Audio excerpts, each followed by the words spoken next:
สวัสดีครับเพื่อนๆที่ตามรับชมรายการหลัง4 h ฮะวันนี้พบกันในเกมวอลโลมอดกันอีกเช่นเคยนะครับซึ่งเพื่อนๆหลายๆคนเนี่ยก็น่าจะทราบข่าวการเนิร์ฟการบัฟกันเรียบร้อยแล้วนะครับจากช่องคุณม่อนเบลเลอร์หรือพี่ม่อนเรานั่นเองนะซึ่งคลิปนี้ครับเราจะมาเจาะลึกกันในหุ่นที่โดนเนิร์ฟนะครับหลายๆตัวเลยทีเดียวแล้วก็จะพูดถึงวิธีการเล่นที่เปลี่ยนไปนั่นเองนะครับทุกคนไม่ได้มาบอกซ้ำนะครับว่าตัวไหนเนิร์ฟอะไรแต่ก็มีข้อมูลให้ดูแน่นอนนะครับซึ่งข้อมูลตรงนี้ก็ต้องขอบคุณคุณม่อนเบลเลอร์ด้วยนะครับผมเองจะเอาภาพของคุณม่อนมาใช้นะครับเพื่อข้อมูลที่ตรงกันวันนี้เราจะพูดถึงนะครับหุ่นฮัสตาตัสครับนี่ฮะตัวนี้เลยนะครับฮัสตาตัสครับก็โดนเนิร์ฟเช่นเดียวกันเดี๋ยวไปคุยรายละเอียดกันในคลิปนะครับแล้วก็ยังมีอนักซอครับอนักซอเองก็โดนเนิร์ฟด้วยเจ้าแมงปอล้อคลื่นของเราเองนะครับแล้วก็เป็นเจ้าอามิดครับก็โดนเนิร์ฟรวมทั้งหุ่นทั้งปืนอันนี้ผมติดปืนเล่นๆนะครับเป็นปืนแม่เหล็กเฉยๆนะครับเป็นติดเล่นๆนะครับประมาณนั้นนะครับแล้วก็ยังมีเจ้าเล็กครับเจ้าเล็กนี่ก็โดนไม่ใช่น้อยเลยนะครับซึ่งล่อแหลมมากๆนะครับอาจจะไม่ได้รับความนิยมในการเล่นอีกต่อไปเลยก็เป็นได้สำหรับเจ้าเล็กนะครับเพราะว่าโดนเยอะนะครับโอเคฮะนะครับเพราะฉะนั้นวันนี้นอกจากจะรู้ว่าตัวไหนโดนเนิร์ฟอะไรบ้างแล้วก็ยังมีวิธีการเล่นที่เปลี่ยนไปเพราะว่ามันโดนเนิร์ฟไปแล้วใช่ไหมเดี๋ยวเราไปลุยกันเลยดีกว่านะครับเล่นไปพูดไปจะได้เห็นภาพนั่นเองนะผมอาจจะไม่ได้พูดอะไรเยอะนะครับหมายถึงว่าไม่ได้พูดอะไรเยอะเพราะว่าเดี๋ยวคลิปมันจะยาวนะครับเพราะผมทำแยกมาให้เป็นช็อตๆแบบนี้ไปลุยกันเลยครับผมถ้าเพื่อนๆเติม DJM ในเว็บช็อปก็อย่าลืมใส่โค้ด RUNGCH ตรงรูปกล่องของขวัญด้วยนะครับผมลิงก์ร้านค้าอยู่ใต้คลิปแล้วครับเรามาเริ่มกันที่ตัวแรกกันเลยครับหลายๆคนจับตาดูมากๆฮัสตาตัสครับเพิ่มเลือดให้จาก 2,700,000 เป็น 2,800,500 นะครับสปีดเพิ่มเป็น59จาก58แต่สกิลล็อกเลือดครับเหลือแค่ 1.5 วิซึ่งเร็วมากๆนะครับนี่คือจุดเปลี่ยนของเจ้าฮัสตาตัสเลยนะครับว่าเมื่อเราโดนยิงปุ๊บเนี่ยเกิดการกระพริบนะครับหรือระบบป้องกันตัวเกิดขึ้นเนี่ยเราต้องรีบเลยนะครับเราต้องรีบหาที่กำบังหาที่หลบหรือหาจังหวะดีๆครับไม่งั้นแล้วก็เราจะโดนยิงสวนเนี่ยได้แตกอย่างแน่นอนนี่คือเทคนิคการเล่นแบบง่ายๆเลยนะครับผมก็นำมาใช้ครับความแรงของปืนครับสุดยอดแบบนี้เลย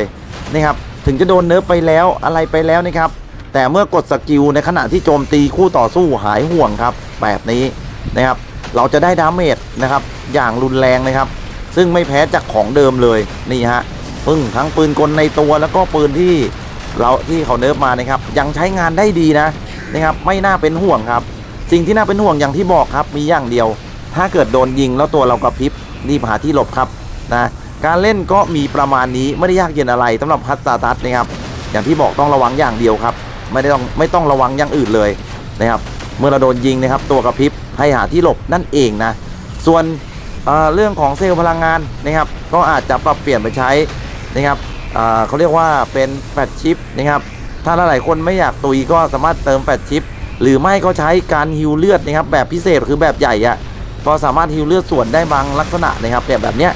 นะครับพอโดนยิงปุ๊บเนี่ยเราจะกระพริบแบบนี้ใช่ไหมครับเรายิงต่ออีกนิดเดียวเท่านั้นนะครับให้รีบหลบทันทีครับนี่เห็นไหมถ้าไม่อย่างนั้นเลือดเราจะ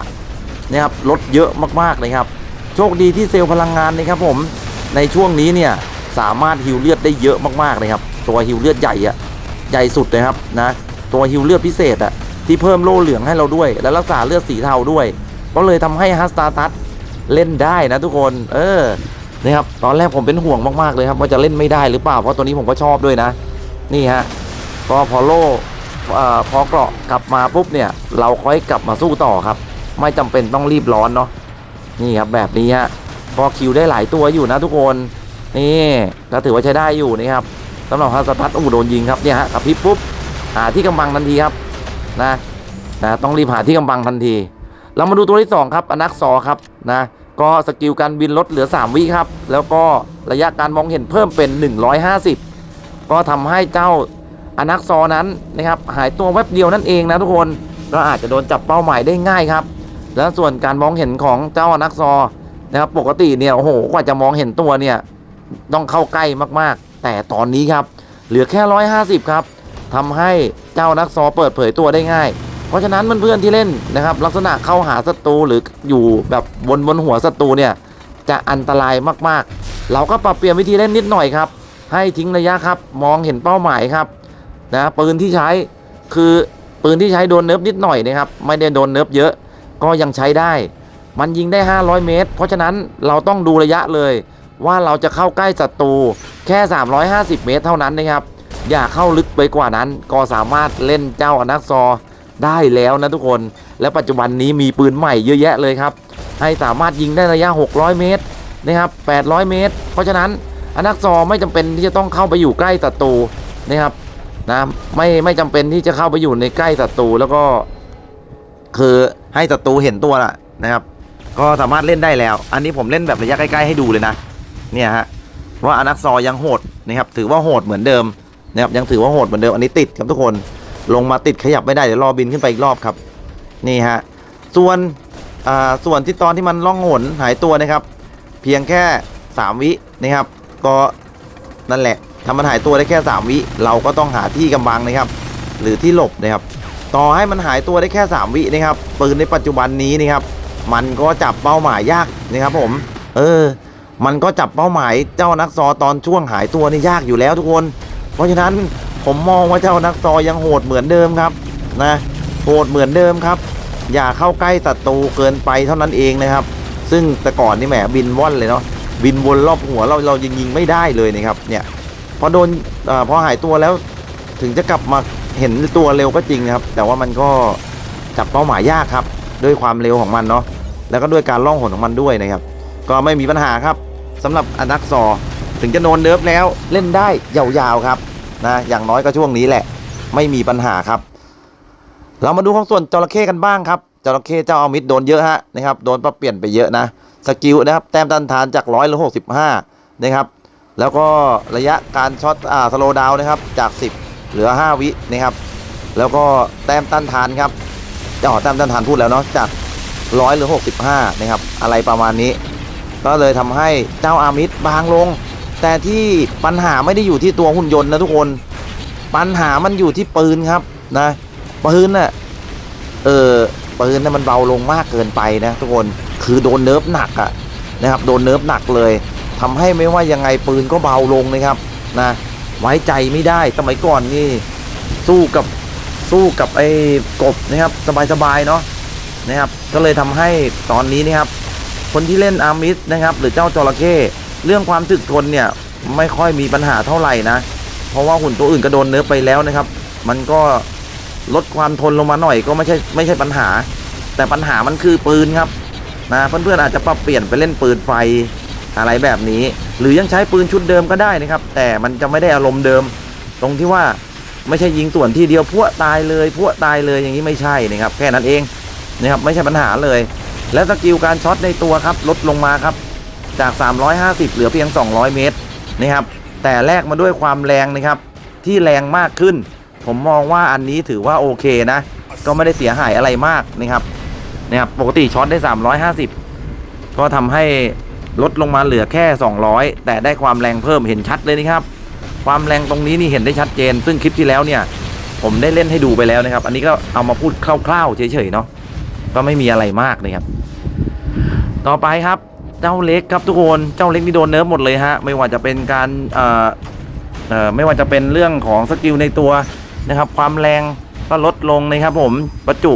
จุการยิงก็น้อยลงนะครับแล้วก็ระยะเวลาการเขาเรียกว่าสะท้อนดาเมจที่เป็นดอทเพื่อรักษาตัวเองเนี่ยก็น้อยลงนะครับก็เลยทำให้เจ้าเล็กเนี่ยโดนเต็มเลยปืนเองก็โดนเนิร์ฟด้วยนะครับคือค่อนข้างหนักเลยนะครับเพราะฉะนั้นเจ้าเล็กเนี่ยเอามาวิ่งเล่นส่งเดชเนี่ยคงไม่ได้แล้วล่ะนะครับคงจะเป็นลักษณะเล่นในระยะที่แบบว่าศัตรูอยู่ในระยะใกล้นะครับศัตรูอยู่ในระยะใกล้แล้วก็อาจจะเป็นแบบตัวสวนนะครับตัวสวนประมาณว่าถ้าเกิดศัตรูอยู่คนเดียวในจุดแล้วเราลงมาปั๊บเนี่ยก็อาจจะไล่บี้ศัตรูความแรงโดยรวมเนี่ยถือว่าดีครับแต่ระบบป้องกันตัวเนี่ยบอบบางเลยแหละนะครับแต่ระบบป้องกันตัวนี่บอบบางเลยก็คือหมดสกิลปุ๊บเนี่ยแวบเดียวคือวูบเลยนะครับแวบเดียวคือวูบเลยนะครับก็เป็นอะไรที่ต้องระมัดระวังกันอย่างมากเลยนะทุกคนสำหรับเจ้านะครับเจ้าเล็กเนาะจะมาวิ่งเล่นทั่วไปนี่ไม่ได้แล้วนะครับพอโดนหุ่นนี่ล็อกขาบ้างอะไรบ้างนี่แป๊บเดียวสกิลหมดเจ้าเล็กอาจจะพลาดท่าได้นะครับ ก็มีประมาณนี้นะครับสำหรับหุ่นครับช่วงท้ายนี้ผมก็เอาไททันเวเมเกอร์มาเล่นนะครับและหลายคนนี่ก็ถามเข้ามามากว่าเวเมเกอร์เนี่ยครั้งที่แล้วทำไมมันไม่โด่งดังเลยนะครับมันไม่เป็นจุดที่สนใจเพราะว่าตอนที่มันลงมาใหม่ๆครับหุ่นแต่ละตัวโหดเหลือเกินนะครับไม่ว่าจะเป็นจระเข้อนักซอเล็กนะครับมันก็โหดมากๆนะทำให้เจ้าเวเมเกอร์นะครับสายปล่อยบัฟนะครับคือสายดีบัฟอ่ะมันก็เล่นยากไงมันก็เล่นยากแต่ปัจจุบันนี้ครับหุ่นหลายๆตัวโดนเนิร์ฟไปหมดแล้วนะครับแม้กระทั่งไททันเองนะครับก็โดนเนิร์ฟไปด้วยเนาะคือโดนกันระนาวแหละครับผมก็เลยทำให้เจ้าเวเมเกอร์ตอนนี้ครับก็สามารถออกมาเดินโลดแล่นกันได้นะก็อาจจะออกมาเดินโลดแล่นกันได้ก็ต้องระมัดระวังอย่างเดียวครับสำหรับเจ้าช็อกก๊อตนะเจ้าช็อกก๊อตมันยิงได้ระยะไกลนะครับอาจจะทำให้เจ้าเวเมเกอร์แตกได้ง่ายๆเลยนะก็พอตอนท้ายครับไม่ค่อยมีศัตรูและศัตรูอยู่ไกลเนี่ย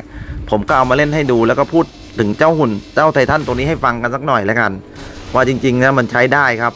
ช่วงนี้เนี่ยโอ้โหโดนเนิร์ฟกันหมดใช่ไหมสบายเลยครับปืนมันแรงมากๆนะสกิลของมันหลายๆคนที่อาจจะลืมไปแล้วก็ได้นะครับว่ามันเล่นยังไงก็คิดถึงเจ้าพาร์ทไฟเดอร์นะครับหรือพาร์ทฟินเดอร์นั่นเองนะคล้ายๆกันครับใส่แท็กแล้วก็ยิงฮะ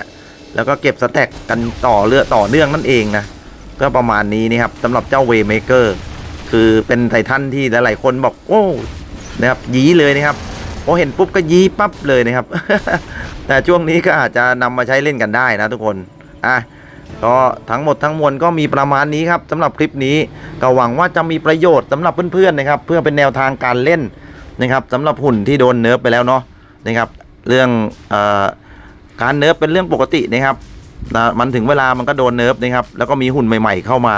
ก็หวังว่าเพื่อนๆคงจะนำไปใช้แล้วก็เล่นกันอย่างสนุกสนานแล้วไว้เจอกันใหม่คลิปหน้าครับสำหรับคลิปนี้ต้องลาไปก่อนแล้วบ๊ายบายสวัสดีครับผม